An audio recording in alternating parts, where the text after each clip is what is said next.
I'm Mangino. Welcome to the Mangino Talks Pittsburgh podcast. We talk about everything that matters to us all, from current events to Pittsburgh history, social issues to sports, politics to practical day-to-day life.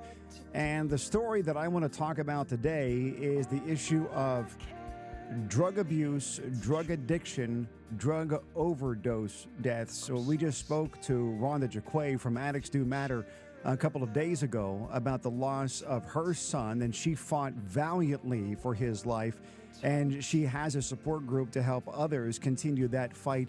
Even though her son ultimately succumbed to his own addiction, she wants to do what she can to help prevent people from going down that road. There's a great podcast for you to go back and listen to from a couple of days ago.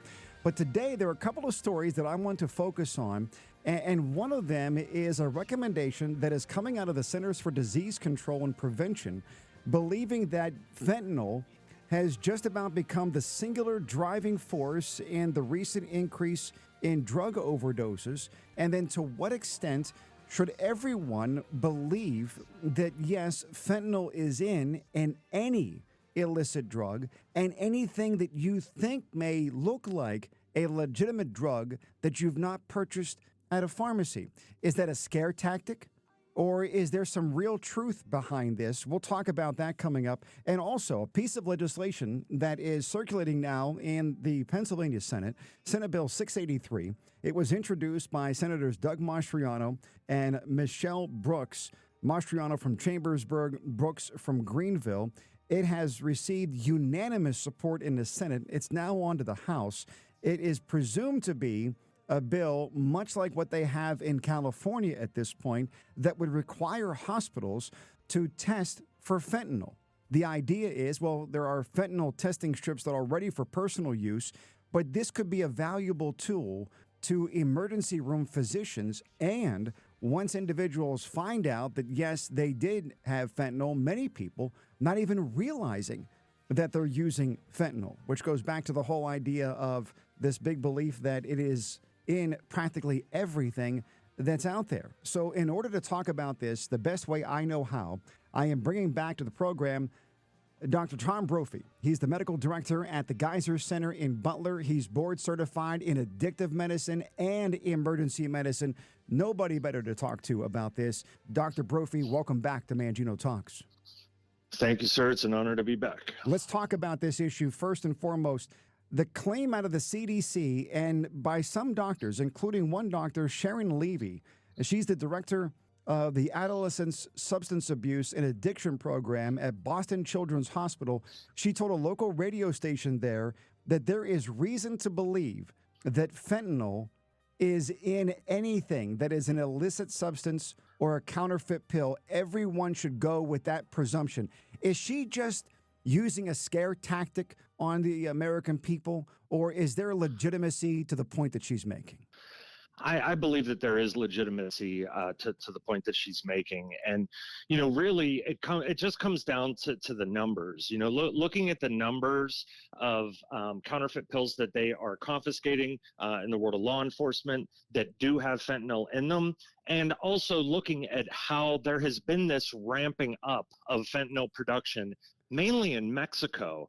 However, it's actually a complex little rabbit hole. Once you start going down it, you find out that the Chinese government actually may be playing some role in helping educate and train the Mexican cartels to manufacture fentanyl in almost a way to kind of undermine America.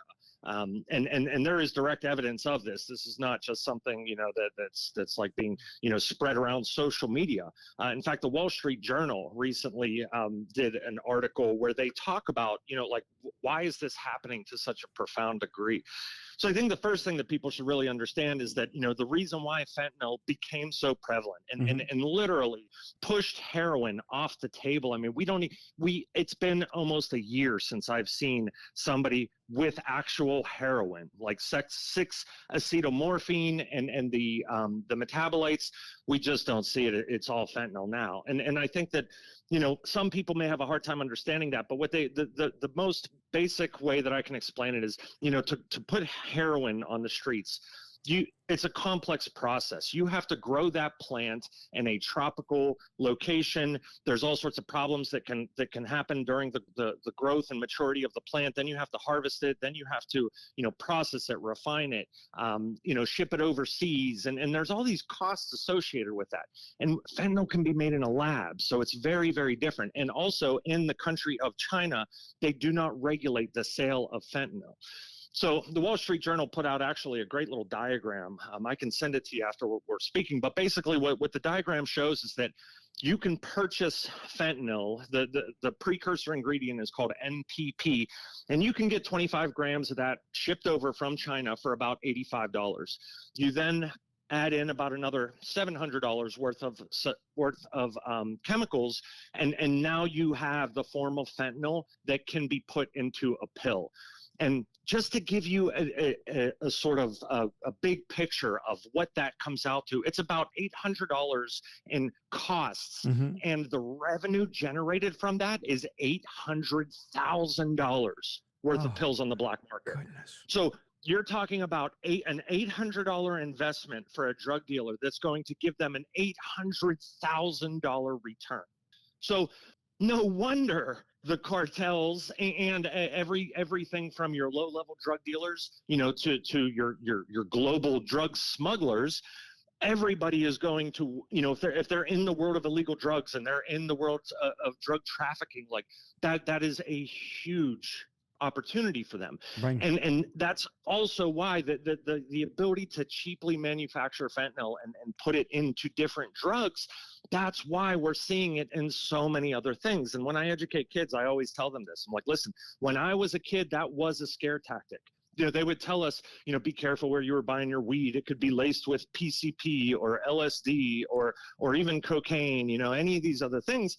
But, we had never heard of that happening locally in our community. We had never, really seen it happening locally. Mm-hmm. And that's now, completely untrue. I mean, it's happening all the time in the Pittsburgh area. In fact, almost every single week, somebody comes in for treatment and, they're convinced that they do not touch heroin, or fentanyl, that they just buy these Perk 30s or Roxaset 30s, and it's a little blue pill and it's stamped with all the correct markings and numbers to make it look like the actual pharmaceutical equivalent.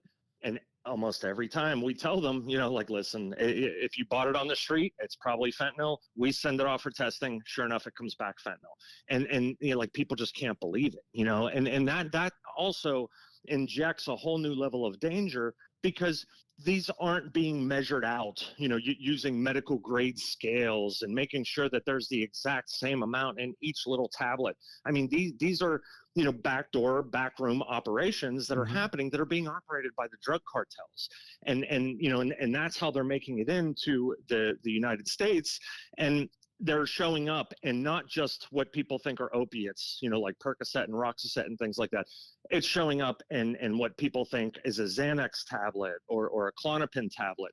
It's showing up in and even in a lot of the cocaine, so it was a big step whenever they had the fentanyl test strips come out. And I always remind people like that's not for the people that are shooting dope. They know that it's fentanyl. They know that most of what they're getting right now is fentanyl. This is for, the young people that are experimenting. They think they're going to do cocaine before they go to a concert or a rave. They're in college with their friends and they're trying something that maybe they tried once or twice before. Well, now empowering them to have the ability to check that drug for fentanyl using those fentanyl test strips is a big step, and it's very helpful. But having the ability to also, screen more people that are coming through the healthcare system, I believe that will be helpful as well, because there are so many people who don't think they're being exposed, and they are. There are so many different paths I want to go down. Let's stick with just the usage and how this fentanyl is laced into other drugs unsuspectingly. It's my understanding that a growing number of people who are experiencing overdose deaths aren't even using drugs that would be in line with what fentanyl would otherwise do, where cocaine is one of the top drugs now for fentanyl to be in. And there's a difference. If you're taking cocaine, you want one experience. Fentanyl gives a different experience. But there are so many people who are consuming unawares, and the next thing you know, they're hooked, and they're experiencing overdose as a result of it. They have no tolerance built up whatsoever in their system. Is there an argument to where they can pass away at lower doses of fentanyl than somebody who's been a regular heroin user? Oh, absolutely. It's all about opioid tolerance. And, that's where, the ultimately both cocaine, they work in very different ways. Cocaine is a stimulant, it's an amphetamine, and it's not working on the opioid receptors, but it is still providing a dopamine surge in the limbic system. And it's that dopamine, you hear us talk about that often, that dopamine is what gives that euphoria. That's what gives, the dopamine is a neurochemical in your brain that is responsible for a lot of the signals that have to do with motivation and that have to do with pleasure. So anything that you experience that's like very pleasurable, there was dopamine involved. And these drugs, there's lots of drugs that will stimulate the release of dopamine. I mean, even alcohol in an indirect way will cause the release of dopamine, which is why it feels good, for so many people. So cocaine stimulates dopamine release, and opioids stimulate dopamine release. So what they started to do with adding the fentanyl into the cocaine is they were giving a little bit more of that dopamine. So it was adding to that euphoric feeling. Now, if somebody was, pretty well-rounded in their experience of illicit street drugs, and they had taken opioids before. Maybe it never progressed to things like heroin, but they had taken some Percocet in the past. Maybe they even just took some Vicodin after a knee surgery or something like that. Well, that person has been exposed to opioids before, so they at least have a little bit of a tolerance. Opioids are the most deadly when tolerance is very, very low. So like the first few times a person is using, I have several friends that died the first time they used because they had no opioid tolerance whatsoever. Oh, wow. And it can also, you hear about like when people are leaving jail or they're leaving a long-term rehab facility, and that first time they use, they overdose and die. And the reason is because their opioid tolerance has gone back down, but they use the same amount of opioid that they used to use, whenever their tolerance was high. So by putting the fentanyl into the cocaine, if that cocaine ends up in the hands of somebody who has had some exposure to opioids in the past, and they at least have a little bit of tolerance, they're going to survive that encounter. If you do that same exact situation, and some 19 or 20-year-old kid who never took a Percocet or never took a Vicodin, and it literally is their very first exposure to that opioid, it's a lot more likely to shut down their breathing and then lead to cardiac arrest and death. 80% of overdose deaths to cocaine use all involve the use of opioids, according to a CDC data that's come out in the past couple of years. And then this, all what you just described ties into this opioid use disorder, where people who have never used and don't have an addiction to opiates are overdosing. And according to one doctor, she says what's kind of shocking now is we have people who don't have opioid use disorder who are suddenly overdosing because they were accidentally exposed, completely tying in perfectly, doctor, with what you just said. Yes, that's right. Opioid use disorder is, that is a diagnosis that, you look at the DSM and you look at the criteria, and it, for somebody to meet that diagnostic criteria, you have to be able to answer yes to certain questions. For instance, like, has this drug ever cost you your job or your relationships? Has it unexpectedly drained your bank account? Are you not taking care of your responsibilities because of this drug, et cetera, et cetera. And so when somebody, has been moving down that pathway of addiction and going down that rabbit hole, it's not very long before they can tick off some of those boxes and they meet the diagnostic criteria for having opioid use disorder. But because the fentanyl is being put into a bag of cocaine and it looks perfectly similar to the rest of the powder of cocaine that's in that bag, because it's being put into something that someone thinks is a Xanny bar or their little elongated tablets of Xanax that have little scoring marks that can break down into smaller doses, those are very popular on the street. Well, if there's a little bit of fentanyl in there and that person has never experienced opioids in the past, and they're therefore not only do they not meet the criteria for opioid use disorder, their system has never even experienced what it's like to have an opioid in their system. That person is going to be at extremely high risk for overdose death secondary to respiratory suppression just from that little bit of fentanyl that's present in that drug. Is there a reason for those who are illicit marijuana users? They're buying it. I mean it from the sense of they're buying it off the street, not buying it from a medicinal dispensary or from some other regulated recreational dispensary in another state. Is there a reason to believe that there would be fentanyl in marijuana, and should there be concern regarding that? There should be concern unless it came from a pharmaceutical medical marijuana dispensary. And I say that knowing that it wasn't that long ago in Butler County, they confiscated a large cache of medical marijuana vapes that were bootleg. And these things, let me tell you, I mean, I looked at the packaging myself. It was very difficult to tell that these were bootleg cartridges, but they were circulating around and they were being sold on the street. And likewise, there was, some guy in his basement was mixing up the liquid to put into these marijuana vape cartridges. And sure enough, they had fentanyl in them. So that's what I mean whenever I say I don't think that's an overreaction or an overstatement. Like, we are seeing it show up in every drug. And the key question is did this come from an actual pharmacy? Well, I was told it came from a pharmacy, or my buddy got it for me, and they're pretty legit and squared away. No. It has to come from an actual FDA regulated pharmacy where there's controls in place, and these things aren't tampered with, before they end up in the hands of the consumer.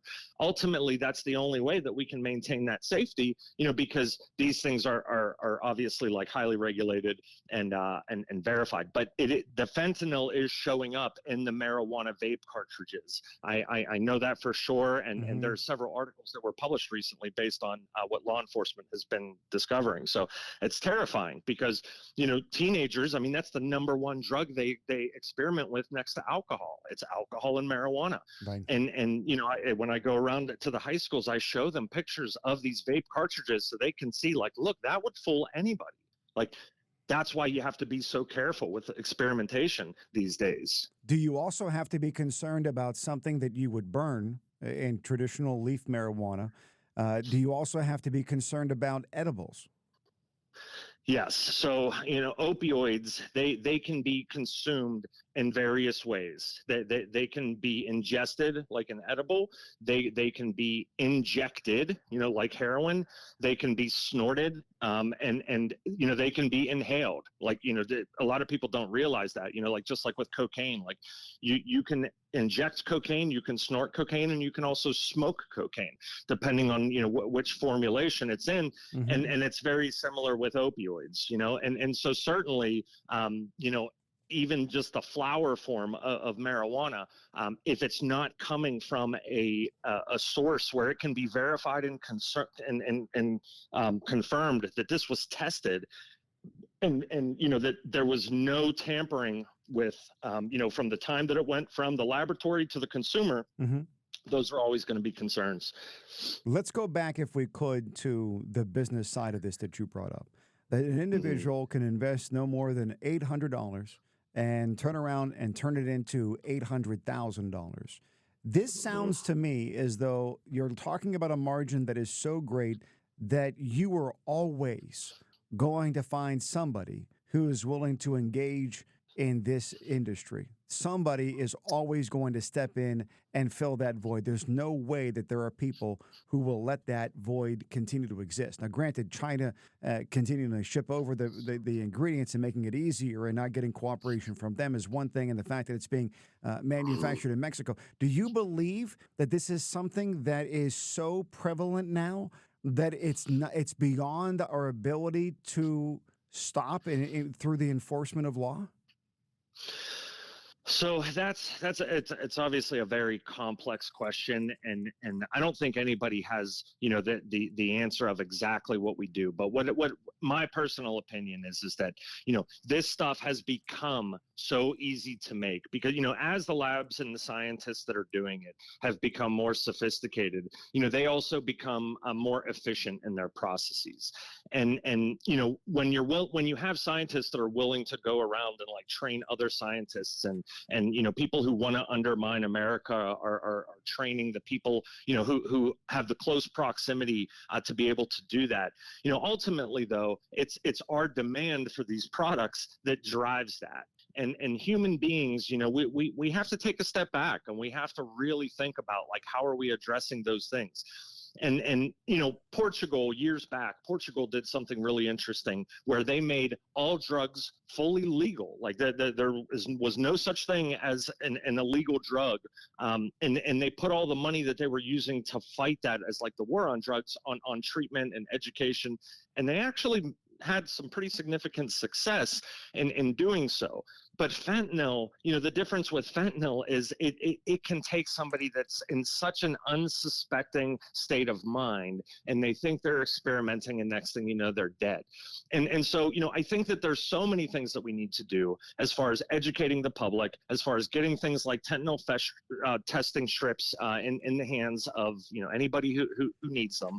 And including legislative things that empower, that and states to track the traffic of fentanyl coming in and out of their regions.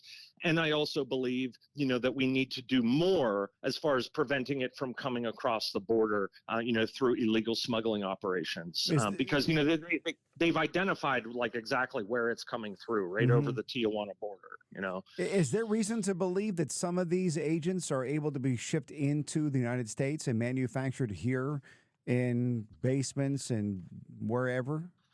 Well, there's certainly some evidence of that happening, and as far as I know from the studies and the articles that I've been reading, including this one from the Wall Street Journal that I'll send you, yes. That they're stating that most of it seems to now be coming through the cartels. Opioids, it's always evolving. A long time ago it was coming more from the Middle East, and then that kind of shipped to Mexico, and that was whenever they were actually cultivating the papaver somniferum plant.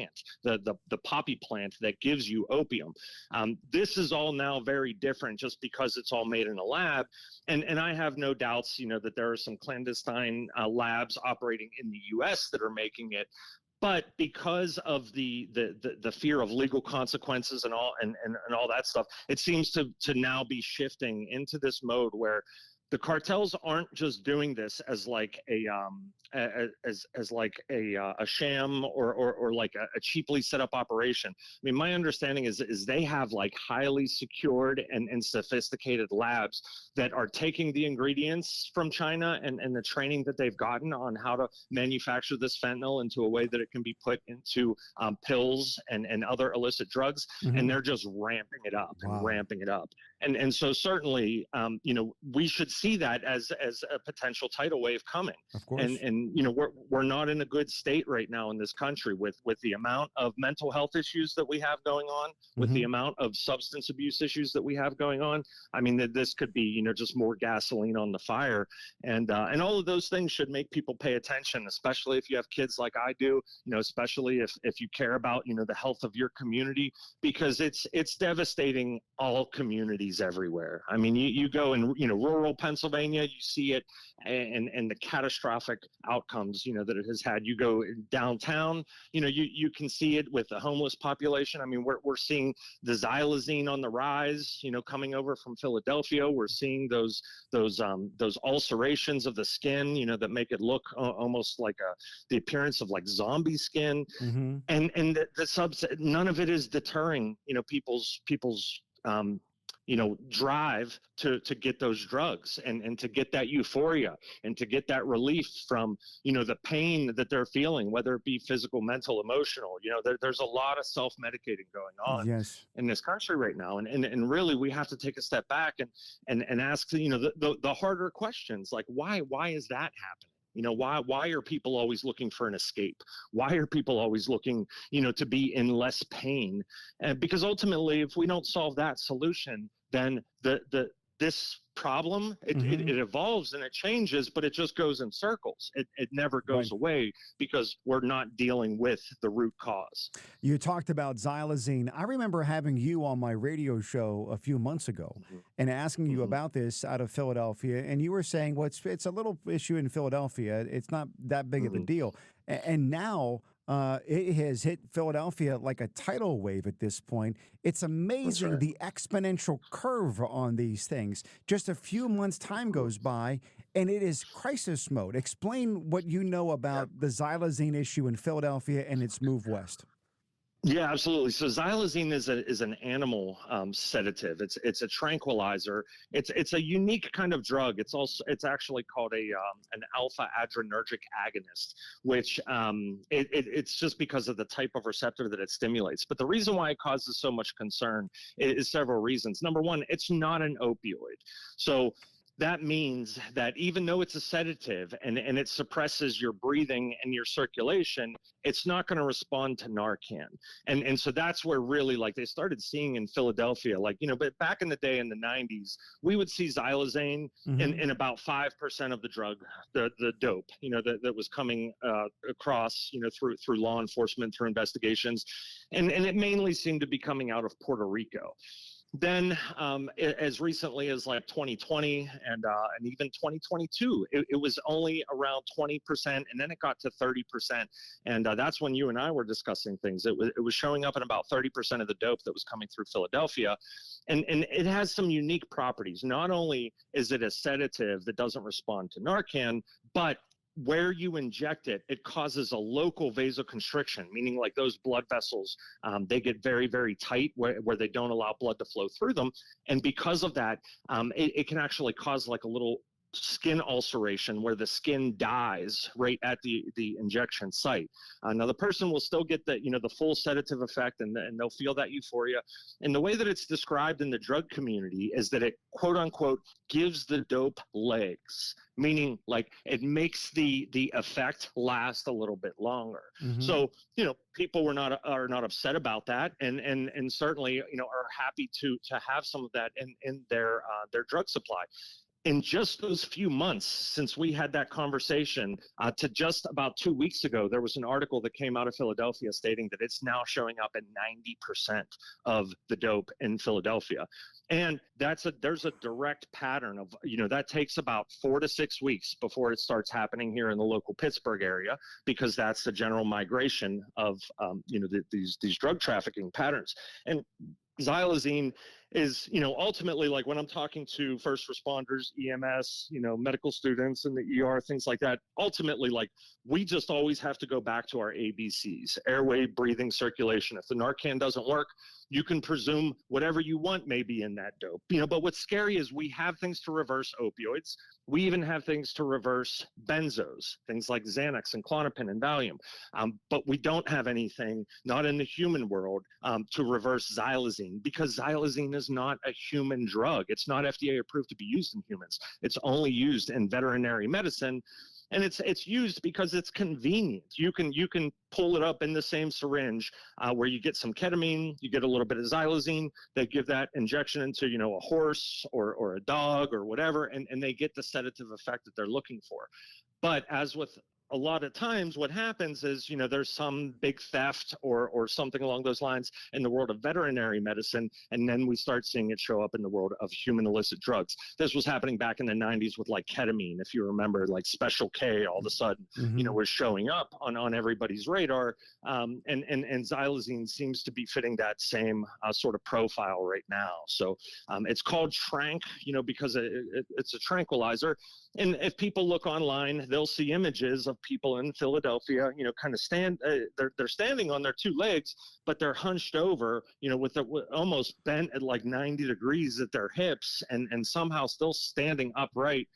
Almost it's in this weird sort of catatonic zombie-like state, And then whenever you look at the injection marks, you see these big ulcerations all around those. And for the first time, even just last month, we started seeing some people come through the local treatment community here where they had some of those skin ulcerations. And we know just by looking at it, like, okay, you were injecting something that must have had some xylazine in it. And some people are very freaked out whenever they hear that, and other people, they're so far into that disease that they're not surprised, and they're just looking for help and getting better. You talked earlier about how there was heroin, and then there's the synthetic form of this in fentanyl. You don't have to worry about growing things. It's something that can easily be manufactured. What are you hearing about the ability of these same cartels, drug dealers being able to figure out a way of manufacturing xylazine and not needing to wait for some shipment of proper animal tranquilizer to be hijacked? I'm not aware of any sort of like clandestine labs or, people putting xylazine together in a synthetic manner outside of the pharmaceutical companies. Everything that has come across my desk so far seems to show that this is only available in liquid form in the world of veterinary medicine, but because it's not regulated nearly to the same degree of most of these other chemicals, that has resulted in not just like a couple truckloads of theft, but like, cargo containers of theft of this drug.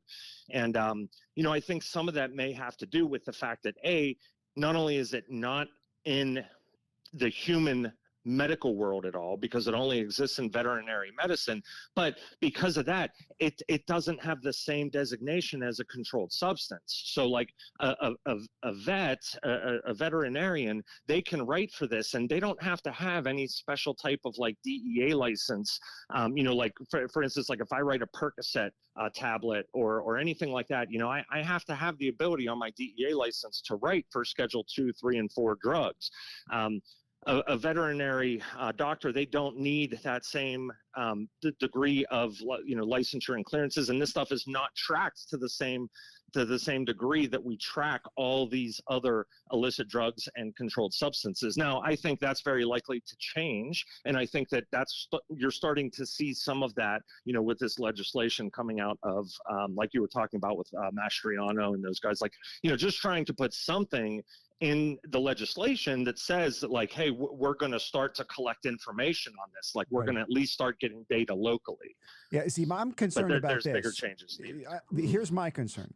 We know that there are those that are willing to put these drugs on the streets. Not all of them are uneducated street people. Some of them are at the highest levels of corporate headquarters in pharmaceutical companies. Some of them have gone to school for 12 years and have become doctors and have been willing to write out scripts for pain medications, knowing exactly what they're doing. They're just making so much money doing it. There's every reason to believe that there would be vets that would be doing the same thing with a medication like this. Is that not a safe presumption?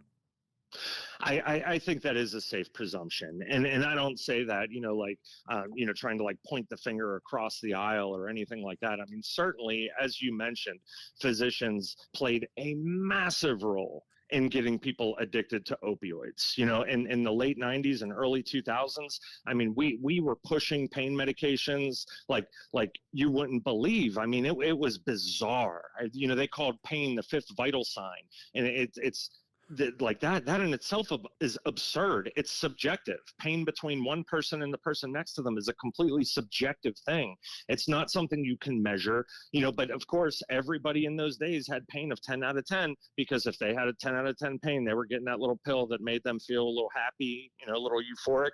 And there was no doubt that the physician community and the lack of education and ignorance that existed within the medical community helped fuel, that opioid epidemic that we still have rolling strong today. Yes. And I think that it's a safe assumption to say that there are certainly, people in the world of veterinary medicine, and whether it be by ignorance or by something, a little bit more, what's the word I'm looking for? A little bit more, Nefarious criminal with intent? intention to, yes, nefarious, basically, with the intent to do harm, Yes. or the intent to commit an illegal activity. I think a lot of times, both of those situations are happening, and certainly those that are ignorant are taken advantage of, and those that know exactly what they're doing, they're complicit. And it's I believe that law enforcement, that they certainly have a lot of work, ahead of them, as if they didn't already. I mean, Right. the fentanyl thing has already caused so many problems, and now you have the xylazine on top of that. And the only thing that I kind of warn everybody is that when the xylazine problem is under better control, something else will likely rise to the surface to fill that gap, because again, we're not addressing the root problem. One last subject, Senate Bill 683. It's been introduced by Senators Doug Mastriano and Michelle Brooks. And what they want to do is require hospitals to test urine for fentanyl and xylazine when they conduct a drug screening to diagnose a patient. The idea is that this is going to help providers to give better care. It's also going to be able to help patients have a better understanding, many of them not realizing what they were even taking in the first place. I would guess many of them come to find out that they were shocked that they had any fentanyl in their system. They say that this piece of legislation is somewhat of a mirror of what they're doing in California. And this standard drug screenings do not test for fentanyl, and many patients don't know a drug contains fentanyl, like we talked about earlier.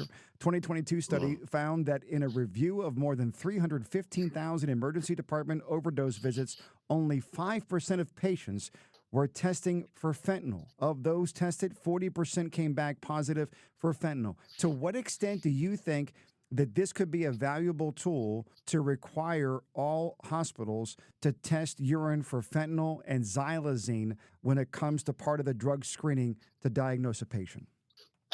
So as an emergency medicine physician, I can tell you that that there are situations where that drug screen is ordered, but or is not ordered, basically because we just assume that there's fentanyl. When somebody comes in and they've overdosed on something, there's various toxidromes that we look for. A toxidrome is a set of symptoms that apply to that specific substance. So there's an alcohol toxidrome, where somebody has a clinical set of symptoms that you can be pretty confident that there's alcohol on board. There's an amphetamine toxidrome, there's a benzotoxidrome, and of course there's an opioid toxidrome. Well, if somebody comes in and they have track marks on their skin and they have the opioid toxidrome, they have pinpoint pupils, decreased responsiveness, and decreased respirations. Those are the three things that make up the opioid toxidrome. Then we can safely assume, that there's opioids on board. And also, if we give some Narcan and it reverses all those effects and the person wakes right up, then we can assume that there's opioids on board. Now, whether that opioid be, oxycodone, OxyContin, heroin, Demerol, Dilaudid, fentanyl, any of the above, or some mix of all of them, to us in the ER in that moment, it doesn't matter so much. What matters is that we were able to reverse it, restore their breathing, and save their life. Moving forward beyond, that 2-hour window that they're in the ER, is it important to have all of that data? Absolutely. And I think that's really where this legislation, kind of fills those gaps, is that it allows basically tracking and data collection on how much of this stuff is coming into our communities, how much of it is contributing, to the overdoses locally in our communities. And then armed with that information, the communities, as far as not just the politicians and the legislation, but law enforcement as well, then they can better pivot their maneuvers to help protect communities in a better way. And I think that that's mainly what this legislation is going to provide. When people come to the ER, if we're ordering a drug screen, chances are we already have some suspicion, that there may be some drugs on board. If the xylazine is present or not, our management and supportive care that we provide that patient is not going to change. But what we do afterwards may change. And likewise, the patient, if they're taking illicit drugs, they likely know that there's some form of an opioid and that there may be some even unexpected sedatives in that drug.